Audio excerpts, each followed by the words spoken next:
va revenir ensemble sur cette journée noire hier à Wall Street pour ce secteur de la tech américaine.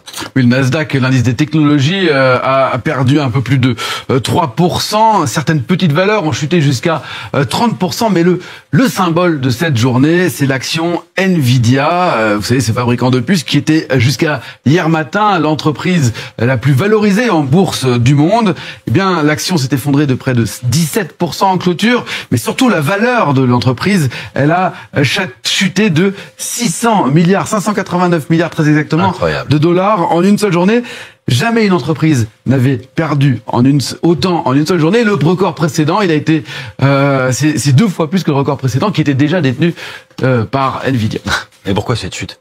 Alors l'explication, elle tient en un seul mot. Ce mot, c'est DeepSeek. Alors c'est quoi DeepSeek? C'est un petit robot conversationnel, concurrent de ChatGPT ou de Claude, que vous utilisez peut-être, Damien. Il a été fondé par cet homme en 2023, Liang Wenfeng, un entrepreneur chinois qui va avoir 40 ans cette année.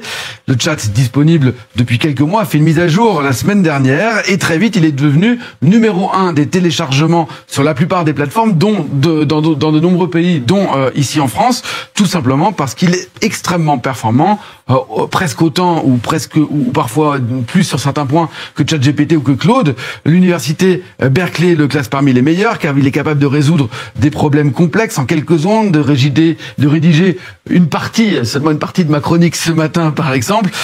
Mais il y a quand même des lacunes. DeepSeek ne vous connaît pas par exemple comme journaliste de France 24, mais comme acteur qui a joué dans Plus belle la vie, alors que je vais dire il n'y a pas d'acteur qui a joué dans Plus belle la vie qui s'appelle Damien Coquet. De moi, il croit savoir que je suis un homme politique avec des idées qui, je dirais qu'elles sont pas tout à fait les miennes.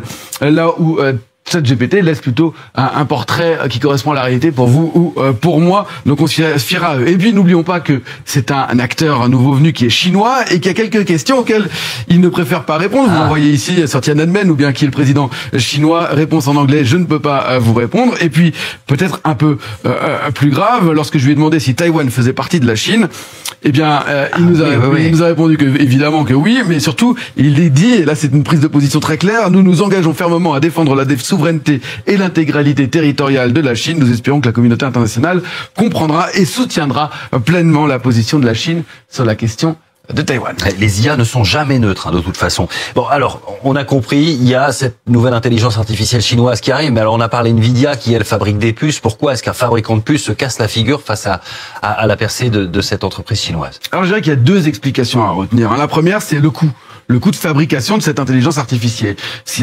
Liang Wenfeng dit avoir dépensé un peu moins de 6 millions de dollars pour mettre au point son IA, là où OpenAI, c'est-à-dire la maison mère de ChatGPT, a dépensé un peu plus de 100 millions de dollars pour développer la dernière version de ChatGPT 4, ou bien Meta, qui a également une IA, dépense autour de 60 millions de dollars. Donc ça fait quand même une sacrée différence. Et puis surtout, l'autre explication, c'est la puissance de calcul des deux moteurs. ChatGPT utilise des super ordinateurs dotés de 16 000 puces Nvidia justement, très performante, alors que DeepSeek dit en utiliser 4 fois moins, surtout même 8 fois moins, pardon, et surtout les puces qui ne sont pas de dernière génération. Là, vous avez compris, Damien, c'est ça le problème. DeepSeek brise un mythe pour le fabricant de puces Nvidia.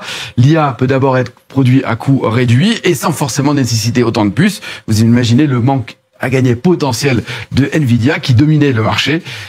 Et puis, ça c'est un point. Et puis, il y a autre chose. Quoi donc? Pour réaliser son robot, Liang Wenfeng, qui avait fait fortune dans un fonds d'investissement, avait acheté depuis 2021 des milliers de puces, notamment à Nvidia, et qu'il les a ensuite utilisées, et il a recruté les meilleurs ingénieurs chinois pour développer son IA. Mais depuis 2021, les États-Unis ont établi des sanctions contre la Chine, interdisant les ventes de puces d'informatique aux entreprises chinoises. Une interdiction qui s'est peut-être retournée contre Washington, puisque cela a forcé les ingénieurs chinois à trouver des alternatives et à travailler sans Nvidia. Alors le conseiller IA de Donald Trump, David Sachs, juge que cela montre que la course à l'IA sera très compétitive. On voit ici son tweet. Donald Trump dit, lui, à peu près la même chose. Il s'est exprimé hier dans la nuit. J'espère que le lancement de DeepSeek par une société chinoise sera un avertissement pour nos industriels et leur rappellera qu'il faut rester très concentré sur la concurrence pour gagner. Alors on parlait d'avertissement, hein, car DeepSeek n'est pas le seul en Chine. D'autres acteurs ont mis les bouchées doubles ces derniers mois sur les robots conversationnels ou même sur le cloud. Je pense à Zero 1 AI, alors je sais pas comment ça se prononce, ou bien Moonshot AI, et puis il y a des gros du secteur qui s'y mettent également, je pense à Baidu, je pense à Tencent, ou bien surtout aussi le géant du e-commerce Alibaba, qui pourrait faire une annonce fracassante, nous dit-on, dans les prochains jours à l'occasion du Nouvel An chinois.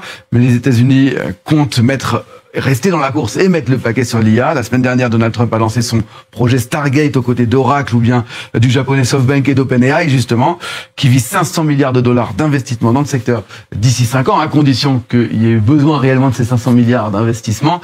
Tout ça, on en parlera sûrement à partir de la semaine prochaine et surtout le 10 février, puisqu'il y a un grand sommet sur l'IA ici à Paris. Merci beaucoup.